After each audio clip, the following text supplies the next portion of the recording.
It's been 4 months and 5,000 miles, and I figured it's a great time to give a buyer's review for my 2023 Tacoma off-road. If you don't already know, my truck is Lunar Rock and features the premium factory package. I really wanted this truck and spent about 6 months searching for it and making the purchase. I bought it brand new, and my plan was to keep it as a very long-term vehicle that I'd probably upgrade into some kind of camping rig in the future. Spoiler alert, I really like this truck. But there is more nuance I'd like to get into, as well as go through the many things I actually don't like. So please enjoy. Let me just get all the emotions out of the way first. I absolutely love this truck. I love looking at it. I love driving it. I love talking about it and learning about other people's as well. I can't tell you how many YouTube videos about Tacomas I watched even before I had the truck, and now that I do have it, that hasn't really changed. This is hands down the best looking truck on the market. Mid-sized, full-sized, fun-sized, I don't care. This is the best looking truck you can buy, period. And of course, it looks even better when you beef up the tires. I love the aesthetic design of the 3rd gens, and the 4th gens too for that matter. And it's a look I'm really excited to drive around for the foreseeable future. I think essentially every profile of the truck, be it front, rear, sides, it all looks fantastic. It's so easy to shoot photo and video of this thing.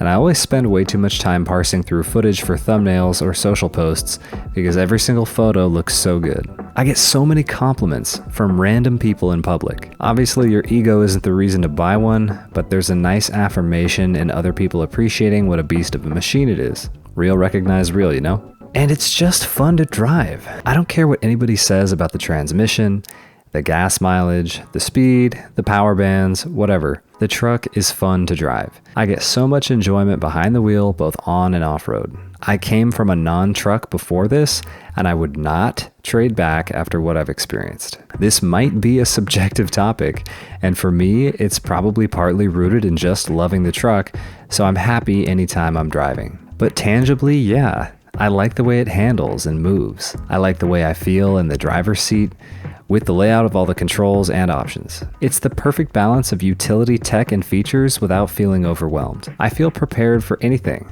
On-road in the city, the Tacoma just barely passes for an acceptably sized vehicle in my opinion. It's really about the largest thing I'd be willing to drive while still living in a semi-urban area. It's parallel parkable, and crucially very narrow by truck standards. I came from driving a Volkswagen Tiguan, which is a mini SUV. The 2016 model I drove was a very small car, much smaller than the new ones, and the Tacoma is barely any wider. This means it's a breeze to park in most parking lots, which is something that relieves a lot of stress around town. And also, this is a huge deal if you like off-roading. Seriously, there's so many trails where width becomes an issue, at the very least if you want to get by without pinstripe scratches. I can't tell you how many times I've nervously crawled along a tight trail just to round a corner and see a Ford Excursion coming my way.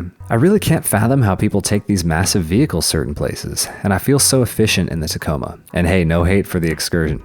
Let's talk MPG. First of all, I have an entire video on this, so check that out if you want the gruesome details. To summarize, Toyota advertises 20 MPG combined, with 18 city and 22 highway. I find that estimate to be accurate, but it depends heavily on how you drive. If you throw caution to the wind and drive aggressively around town, you will see as low as 15 or 16. If you're conservative with your momentum and drive at lower speeds on the highway, I've pushed it to 24 to 26 reliably over long distances. Obviously, MPG isn't the main reason people buy these trucks, but to be honest, I'm pretty satisfied with getting anything above 20. My last car was closer to 30, but given just how much bigger and heavier this truck is, and how much more utility it brings, 20 plus MPG is all I could ask for. Given the 21-gallon gas tank, you can expect a 400-mile range at that efficiency, which I think is totally reasonable. On top of all that, you can put good old greasy 87 in this bad boy, and that's another cost savings for me, coming from a mandatory 91 vehicle.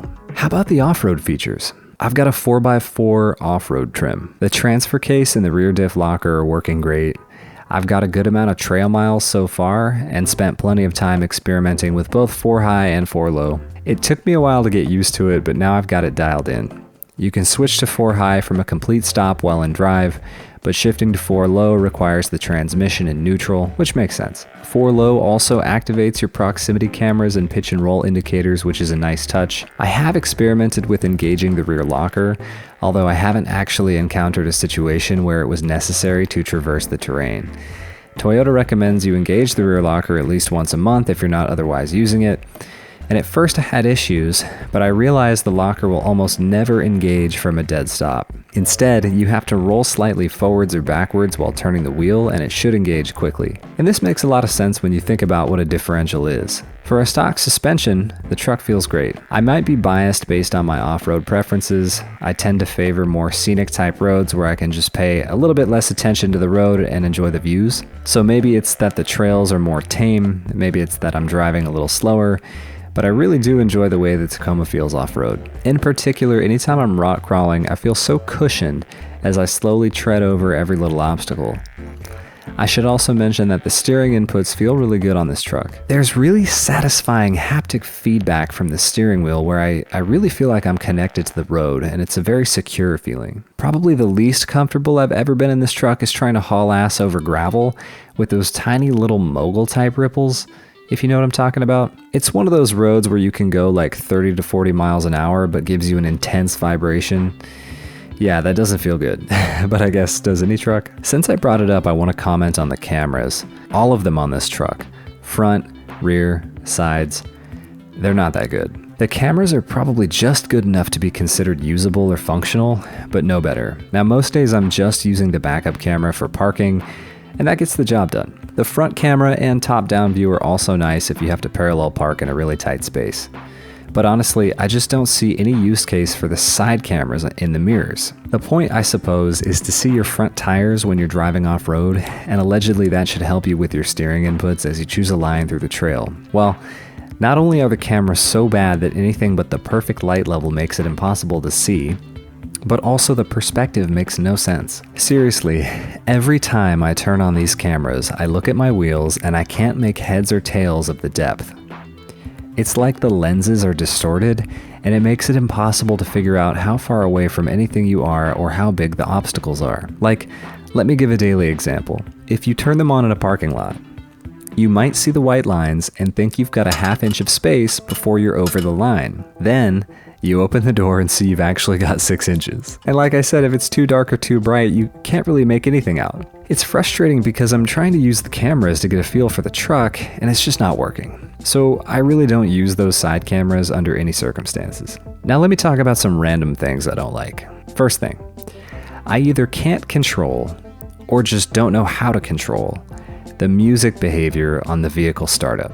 What do I mean? Most of the time, when I start the truck, the music from my phone automatically starts playing via the Bluetooth pairing. The issue is, it's possible for the volume setting to begin at either very low or 0. Whether or not this is just memory from the setting when I turned off the truck, or if it comes from the music being paused on shutoff, I don't know. But it's really annoying because you can start the truck, drive for 20 minutes, and then realize you just missed 5 or 6 songs on your playlist because they were playing on silent the whole time. And it's not unique to music or the specific app you're using. I have an iPhone and I listen to music, podcasts, and audiobooks on both iTunes and Spotify. Probably the most frustrated I've been is leaving the vehicle in the middle of a podcast, and then next time I get in the truck, I drive along for a while before I realized I missed 15 minutes of my podcast. So whether it's music or anything else, then you're fumbling with your phone to get back to your original spot. And it's not good enough to just be aware of it, because now that I know the issue, I spend an extra 3 to 5 seconds interacting with the entertainment display to pause my music every time I get in the truck. Still super annoying. And no, I don't want to just deactivate the Bluetooth pairing. To me, that defeats the purpose of having the Bluetooth connectivity in the first place. I should just be able to get in the truck and have seamless connection at a moment's notice when I'm ready. I just think that if my music was paused when I left the truck, it should stay paused next time I start it. And sure, if it was playing when I left, let it remember the volume setting and play on restart. But something just doesn't add up right now, because obviously I've never listened to music on 0 volume. It's either audible or paused. So, I don't know. Does anybody else have issues like this? Second, I also don't like how the music stops playing the moment I shut off the engine. In my last car, which was only a 2016, the music would stay playing until I opened the driver's side door. This is way better because I shouldn't have to sit there and let the engine run just to listen to music after I park. And I shouldn't have to turn off the ignition, then re-engage the accessories just to restart the music. This is something I might not complain about unless I had known something better, but I do. Does anyone know if there's a setting to control this? That would be great. Third, the windows don't do a good job of wiping themselves off when rolled down wet. Now look, I don't know if this is something manufacturers actually design for or care about, but my entire life I've experienced that when cars' windows are wet or foggy, rolling them down and back up again can be a quick and easy way to clear up visibility. This has been true for most every car I've been in, and it's always a frustrating moment when it doesn't work in some beater car. Now maybe I've had an improbable experience so far, but I was pretty disappointed with the Tacoma in this regard. I'm definitely going to have to get out of the car to wipe down or squeegee windows this winter. Let's talk about quality. I've had the truck for 4 months at time of recording. Let's look at what she's got going on underneath. Now I actually noticed this a while back, but there's a little bit of rust going on. You can see certain areas around the wheels and perhaps other choice small areas. I'm not particularly worried about this. Rust is natural over time, but I was surprised to see just how fast any rust at all appeared after my purchase. For reference, I live in San Diego, and we did have quite a humid end to the summer this year. It could be that constant moisture for weeks or months was enough to cause this. We have gotten a little bit of heavy rain to start this fall, but it's not like the undercarriage is getting wet, and certainly not staying wet. I should also comment that my truck does sit outdoors 24/7, against my best wishes. I do have a garage and would like to keep it inside, but I rent my house, and due to some shelving installed by the owner, the garage is just a few inches too shallow to fit the truck all the way. Maybe you'll have better luck with moisture if you're able to keep your truck sealed inside. I suppose most importantly, I haven't found any rust on the frame throughout any of my inspections. Although I realize it's possible for frames to rust from the inside, I'm just not sophisticated enough to check something like that right now. Let's look under the hood. There she is. Looks good as new as far as I'm concerned. I've had absolutely no issues with the truck, period. And definitely not anything that would require me to pop the hood. In fact, the only reason I've ever needed to pop the hood was to install my cute little Grille badge. And that's it. All fluid levels are dialed in. As I record this video, I'm making the plans to take the truck in for its first service. Like I said, she's right around 5,000 miles. I've got the 2 years of Toyota Care, so I won't be paying. Now, one thing I'm not exactly sure about is whether they'll change the oil on the first service. I know they claim synthetics will take the truck 10K, and I know many older people still cringe at anything over 5. The scientist in me trusts the 10K, and the child in me hears my ultra-conservative father ranting about how back in the day he'd change his oil every 3,000 miles. What do you guys think?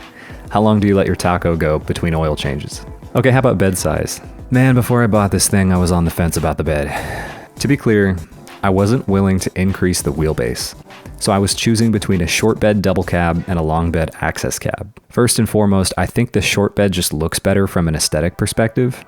And I think that's why it's touted around as sort of the flagship or advertised model you see most of the time. But beyond that, there are functional reasons to choose one or the other. I was strongly in the camp that I still wanted 4 doors, because there's something about being able to pull a power move and throw all your lazy, broke, good-for-nothing friends in the car and go somewhere. The number of times I've been able to make a trip happen just because I can comfort everybody else with a ride really makes the difference. Also, having extra interior cabin space for storage when camping or traveling can be really comforting as well. You'll have most of your stuff in the bed, and having a large area you know is weatherproofed and temperature controlled really reduces stress. On the other hand, there was another part of me that felt like I wanted to purposely reduce the seating capacity. If I went with the access cab, then I could essentially always pull the card that I didn't have space to cart people around. Maybe you can't relate, but for most of my adult life, I feel like I've always been the responsible one, the one with the car, the one with the motivation, etc.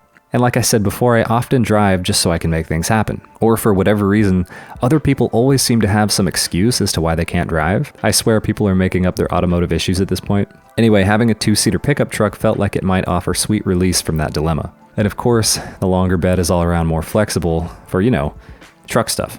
And I'm not just talking hauling. Honestly, the 5-foot bed is fine if you're just chucking gear in the back. Yeah, you might have issues with larger furniture, but I've already been renting U-Hauls my adult life, and it's just not something I care about that much. What really piqued my interest was the idea of a rooftop tent and camper. Again, the 5-foot bed will do, but in most cases, I don't like the look of the wedge-style rooftop tents that hang over the cab and leave that awkward gap in between. I think it just looks bad. So I knew that a 6-foot bed could not only support a bigger camper system, but allow for a more aesthetically pleasing interface with the tent. I decided on the 5-foot bed double cab, mostly because I knew an expensive camping setup would be years away from me, and something I realized after the fact is that I don't think the access cab supports the moonroof option. That might sound funny as a ground rule for a truck, but I wasn't going to drop 50 grand unless I got exactly what I wanted, and I really wanted a moonroof. Anyway, I feel like I could say a lot more, but this video would go on forever. I'll just repeat that I absolutely love this truck. I wanted it so bad, and it's proving to be everything I wanted it to be. I feel so lucky to have locked it down before the next gen release, and let this be the final heads up or reminder to everybody that you've got about 1 month left until 2024, and who knows exactly how long you'll still be able to find these, at least brand new. Below I dropped Amazon links to any and all goodies and accessories I've picked up so far. Like and comment with any questions. I'm more than happy to help, and I'm sure I missed something. Please let me know if I can improve these videos in any way. If you'd like to support the channel, you should of course subscribe. We're trying to get to 1,000. But if you'd like to go above and beyond, you can buy me a coffee using the link in the description. I appreciate every one of you. Thanks for watching, and have a fantastic day.